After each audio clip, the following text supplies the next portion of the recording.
It's a wake-up call for anyone wondering what a no-frills retirement could look like. Amanda Morrall's here. Hello, Amanda. Hello. I'm a bit dubious about this today. This is going to be depressing, isn't it? Oh, please. I don't want to be the bearer of bad news. All right, but this is in response to a recent study that looked at retirees and asked them how they were coping. That's right. And the reaction was? The reaction was that a lot of them are not... They're coping, but just barely. Right. Most people are living on New Zealand super. A few people have some extra additional income coming on that, but it just does not afford a great lifestyle. And what's the super then a week at the moment? It depends whether you're married or whether you're single. If you're married, it's 536 a week, and if you're single, I believe it is 300 and some a week. A week? 348 a week. Right. Okay. Right. Okay. Yeah. So I don't know what your weekly spending is right now, but I'm guessing it's more than that. What are our retirees spending their super on? Because it broke it down into what takes the bulk of that money. That's right, actually. But this survey, it's important to point out, it excludes housing costs, which are going to take a huge gouge out of your income. So if you have rent or mortgage you're still paying or whatever? So what they did a comprehensive breakdown of what retirees are spending on food, alcohol, clothing, healthcare, that kind of thing,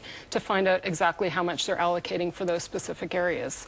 And you'll be shocked to know, under the no frills category, people were spending $55 a week on food, and that excluded any, there was no room in the budget for alcohol. I mean, that was their biggest expenditure, was food? Well, again, the housing component was excluded, okay. Yeah. But, I mean, some people, as one of the officials who was there at the press release pointed out, their coffee budget exceeds that.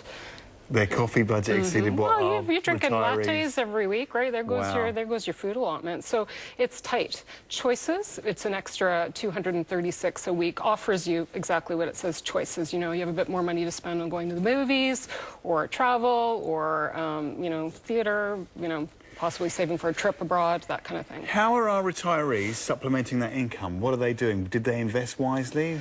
I'm imagining, and a lot of people got burned, you know, investing in finance companies. So I think a lot of people have suffered some serious setbacks there, but other people have investments, as you can expect, in the residential property sector.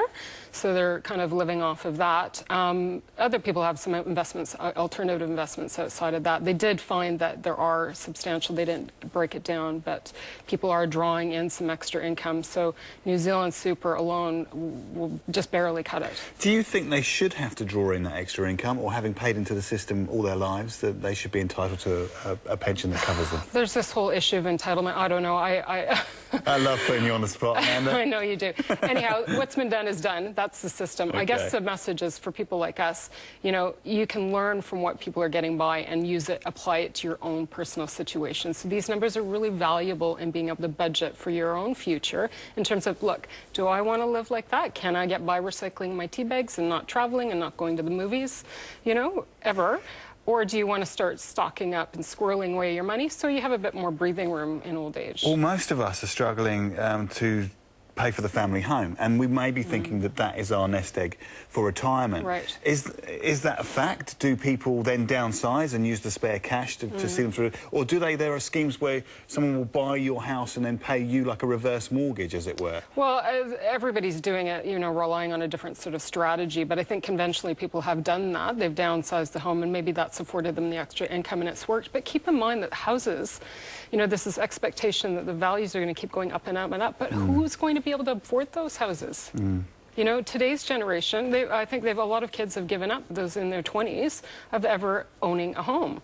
So if you're expecting to sell out that home in, you know, another 15 years for over $1 million, it could be increasingly difficult to get the price that you want for that house. So you could be sitting on this asset that you're either forced to live in or can't sell. Can't, right. I mean, I'm not, you know, it could be all a rosier picture in 15 years, but it might well not be.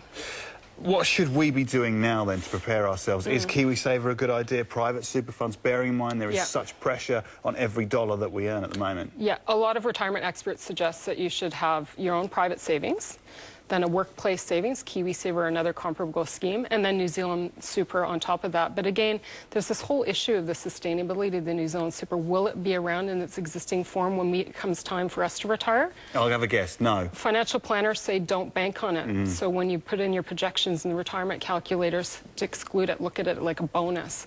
It's a bit frightening when you do that. So prepare for nothing from the state, basically. No, you know what? I don't want people to be scared, because that fear will just paralyze you. You won't do anything about it. The thing I would suggest suggest is go to Sorted, or there's many other retirement calculators that start playing with the numbers. You can build in your existing savings, and then, you know, think about the lifestyle you want, and then you can kind of start to figure out how much extra, you know, per week, per month you're going to need to save to have a lifestyle that affords some choices, because that's what we all like, choices. Exactly, that's supposed to be the golden years, isn't it, really? It is, yeah. Great, thank you very much, Amanda.